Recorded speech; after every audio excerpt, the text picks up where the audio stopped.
संत मत धारा आपकी सेवा में प्रस्तुत।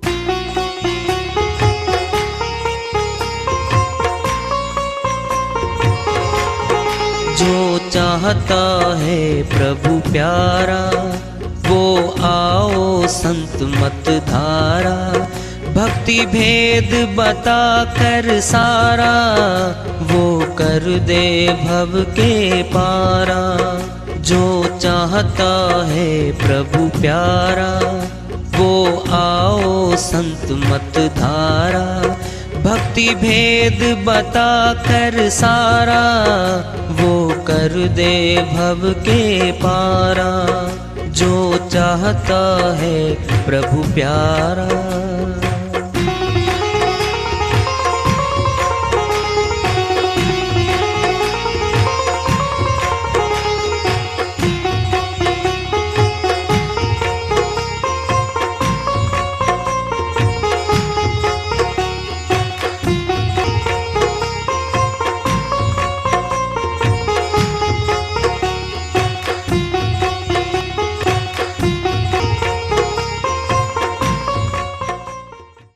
परम पूज्य सदैव स्मरणीय सदगुरु साहिब की जय हो। सतनाम साहेब आदरणीय सर्व संतों की जय हो। उपस्थित आदर के योग प्रभु प्रेमी एवं जिज्ञासु आत्माओं, हम सभी पूर्ण पिता परमात्मा सभी सृष्टियों के रचनहार कुल मालिक हम सब के जीवन का आधार उनकी महिमा को सुनने के लिए एकत्रित हैं। मेरी सभी से अर्ज है कि मैं कोई जगत गुरु नहीं, कोई महाराज नहीं, कोई महामंडलेश्वर नहीं। मैं केवल सभी संतों की चरणों की धूल हूँ और आपका भक्ति मार्ग में सहायक हूँ। मैं अपनी सीधी साधी टूटी फूटी भाषा में, संदूकड़ी भाषा में भक्ति भेद के गुड़ रहस्यों को उजागर करने वाले विचार आपके समक्ष रख रहा हूँ। यदि अच्छे लगे अपनाएं, नहीं तो गैर जरूरी समझकर विसार दें। सत्संग एक ऊंची विद्या है। मौका मिला सभी को आने का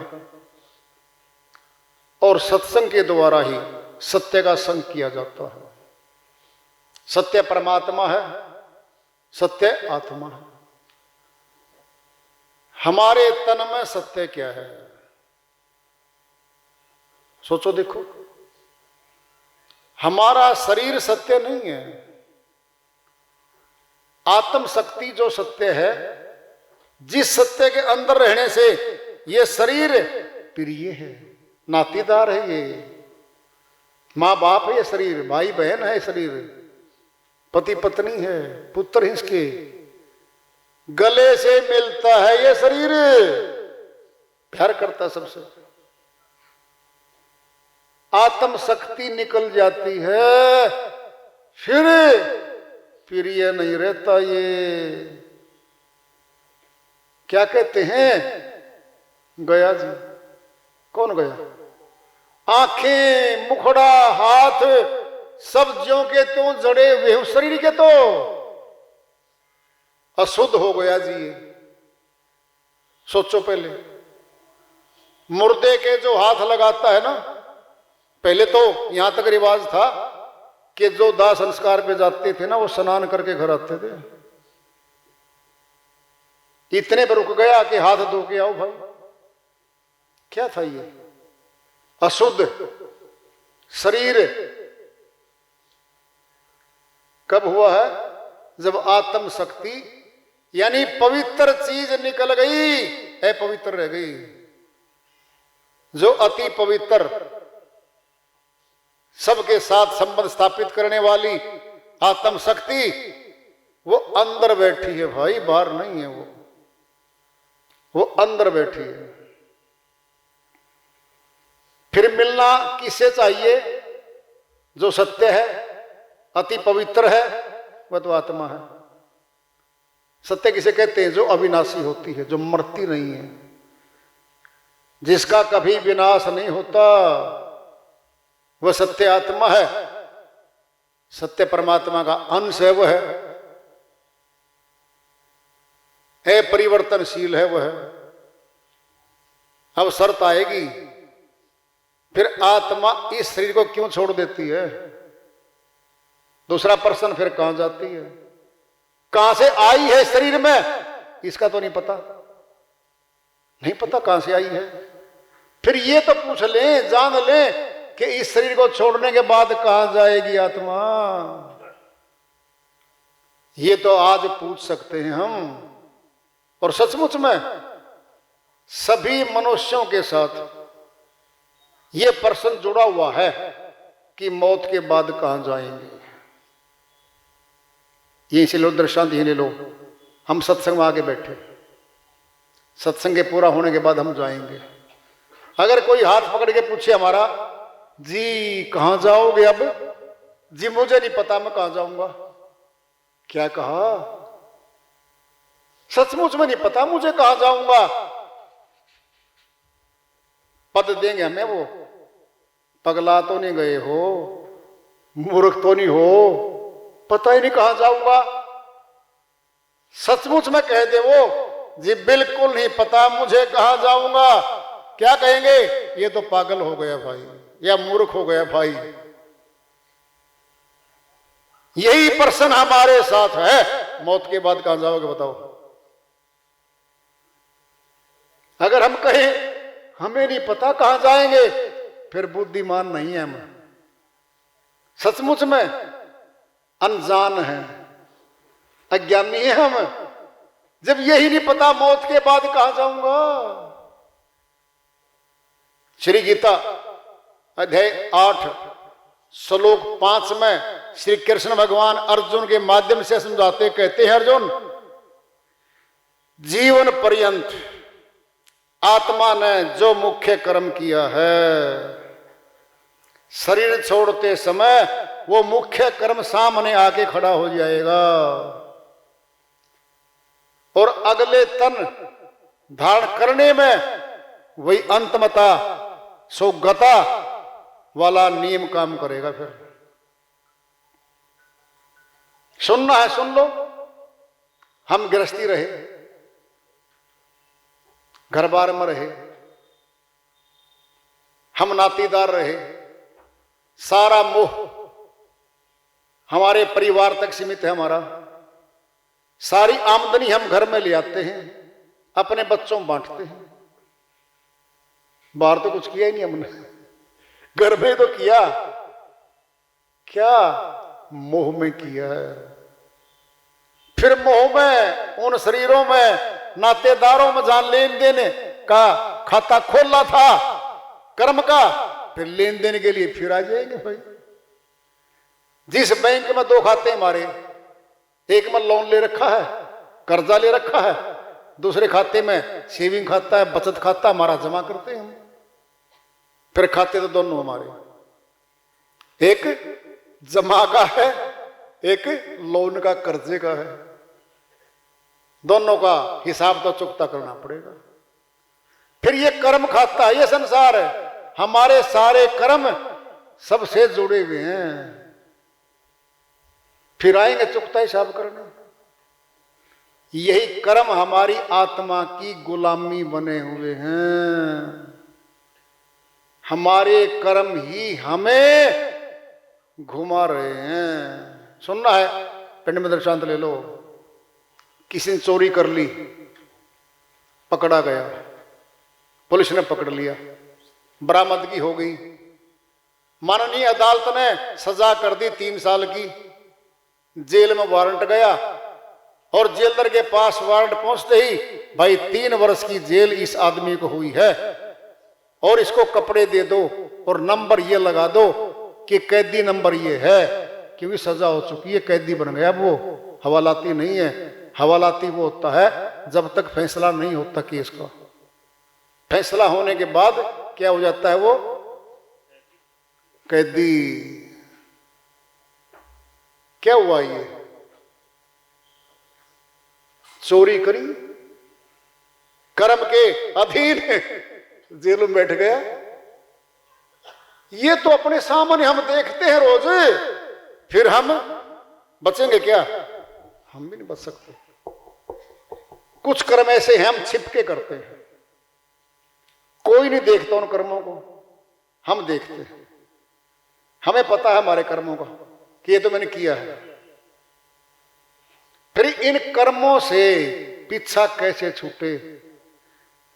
कर्म का भुगतान कर्म करने से, कर्म करने के बदले में कर्म करने से कर्म का खाता खत्म नहीं होता, कभी भी कभी खत्म नहीं होता। सुनना है, ध्यान से सुन लो कैसे होता है कर्म खत्म। हमारे कर्मों का पूरा जमावड़ा हमारे भीतर है। आत्मा में एक कमरा है जिसमें कर्म जमा हो जाते हैं, साथ साथ जमा होते हैं, और वो अलग जन्म, अन्य जन्म में हमें ले जाते हैं फल भुगतान करने के लिए। फिर क्या करें? कोई दूसरा उन कर्मों काट नहीं सकता। कोई नातेदार हो हमारा, कुछ भी हो हमारा, वो हमारे कर्मों को नहीं काट सकता। केवल परमात्मा में शक्ति है जो हमारे कर्म काट सकता है। कैसे? सुनना है। जैसे ले लो, हम सर्दी में जनवरी में ठिठुर रहे हैं और गिल्ला कपड़ा हो गया हमारा। सूर्य निकलेगा सुबह, सामने डाल दो, सुखा दो, फैला दो। जो करेगा सूर्य करेगा, अपनी ऊर्जा से, गर्मी से उसके गिल्लेपन को समाप्त कर देगा। सूख गया, गिल्लापन खत्म हो गया। हमारी आत्मा में भी वही गिल्लापन है कर्मों का।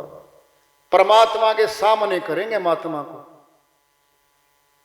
वही कर्मों के गिल्लेपन को धीरे धीरे सुखाते सुखाते सूख जाएंगे। पिंड में दृष्टांत ले लो।